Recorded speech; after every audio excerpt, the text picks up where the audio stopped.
invincible. Tepat 1 minggu yang lalu, jagat dunia maya dihebohkan dengan fenomena baru bernama Om Telolet Om. Wabah Om Telolet Om ini bak seperti kilat menyambar hampir di seluruh belahan masyarakat di penjuru dunia hanya dalam hitungan hari. Lalu sejauh manakah Anda mengetahui fenomena Om Telolet Om ini?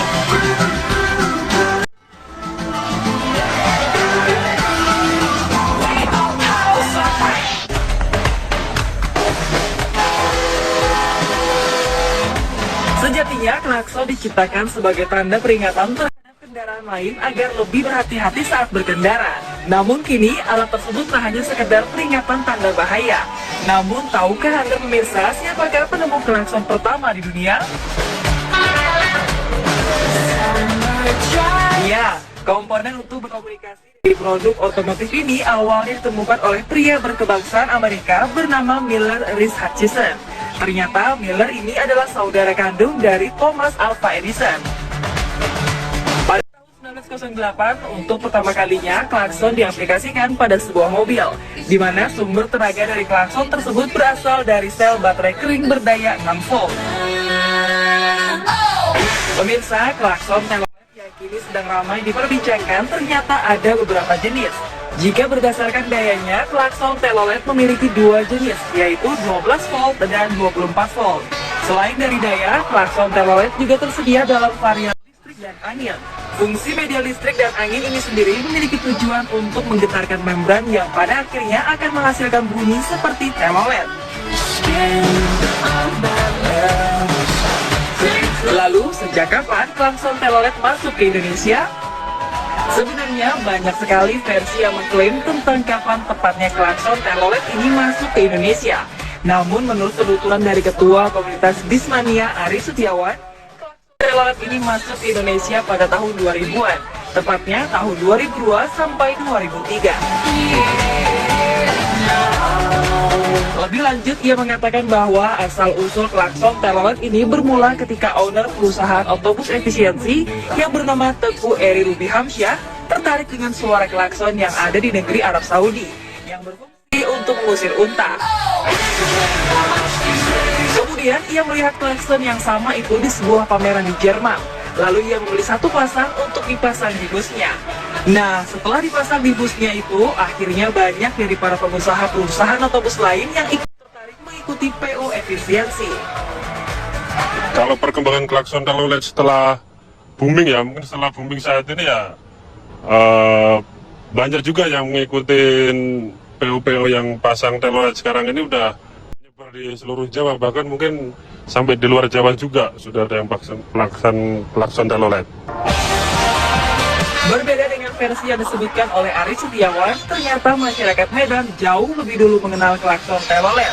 Hal ini terbukti dari sebuah video dokumenter pada tahun 2005 yang menunjukkan sebuah bus milik perusahaan otobus Sinabung Jaya yang sudah menggunakan klakson telolet. Namun begitu, tidak banyak orang yang mempedulikan keberadaan jenis klakson bertangga nada tersebut. Klakson telolet memang sangat khas dengan bus-bus yang ada di Medan, khususnya bus antar kota dalam provinsi. Dengan tampilan yang eksentrik, berbagai tulisan stiker dan alunan musik disco menjadi ciri khas bus ini. Jika sebelumnya terdapat 2 versi pendapat mengenai gelombang kemunculan klakson telolet di Indonesia, ternyata baru-baru ini netizen juga dibuat heboh dengan beredarnya video yang diunggah oleh akun Facebook Video Sejarah. Dari rekaman video yang memiliki durasi 42 detik itu, ternyata suara klakson telolet sudah ada di Jakarta sekitar tahun 1971, ketika zaman Gubernur Ali Sadikin. Dalam video yang diunggah tersebut terdengar jelas suara klakson telolet dari mobil sejenis Oplet yang ditumpangi oleh Ali Sadikin. Hingga saat ini tidak ada yang bisa memastikan kebenaran dalam video tersebut. Namun jika video itu benar, berarti klakson telolet yang saat ini sedang menjadi bahan perbincangan ternyata sudah ada di Indonesia sejak tahun 1971. Pemirsa, itulah beberapa versi mengenai gelombang kemunculan klakson telolet di Indonesia yang diyakini oleh sebagian orang. Nah, Anda lebih percaya versi yang mana nih pemirsa?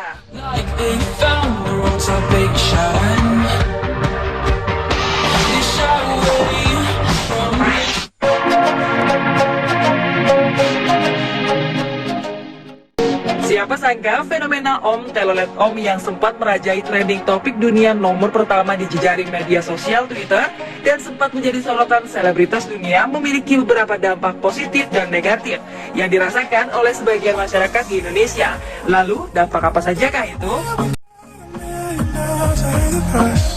Dampak yang pertama ini mungkin terbilang positif, sebab demam Om Telolet Om yang sempat heboh beberapa hari terakhir menjadi berkah tersendiri bagi para pengrajin klakson. Salah satu pengrajin klakson dari desa Nguling, Pasuruan, Jawa Timur ini bahkan mengaku kebanjiran pesanan klakson telolet sejak beberapa hari terakhir setelah adanya fenomena Om Telolet Om. Jika sebelumnya para pengrajin hanya mengerjakan 3 hingga 5 klakson, saat ini para pengrajin tersebut harus menyelesaikan 5 hingga 10 klakson telolet dalam sehari. Melonjaknya permintaan akan klakson telolet tentu membuat penghasilannya naik tajam hingga 75%.